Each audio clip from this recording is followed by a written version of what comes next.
السلام علیکم ورحمۃ اللہ وبرکاتہ۔ احباب کے طرف سے ایک سوال اور رمضان شریف میں بہت زیادہ رپورٹ ہو رہا ہے کہ یہ جو ہم روزہ کھولتے ہی پانی پی لیتے ہیں 5 گلاس 10 گلاس 1 جگ 5 جگ، یا بہت سارے لال پیلے نیلے ہرے گلابی شربت پی لیتے ہیں، یا کولڈ ڈرنکس جو ایک آرٹیفیشل ڈرنک موجود ہے مارکیٹ کے اندر وہ پیتے ہیں، تو یہ کیسا ہے؟ یہ زہر ہے۔ نہاروں ایک تو پانی پینا منع ہے، فاسٹنگ میں پانی پینا منع ہے، یہ آپ کے معدے کو جلا دیتا ہے۔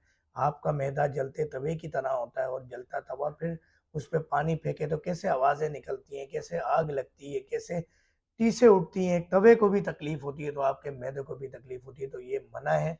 صرف 1 2 گھونٹ چسکیاں لے کے، سنت یہ ہے چسکی لے کے پانی پینا سنت ہے، اس کے مطابق آپ پی سکتے ہیں۔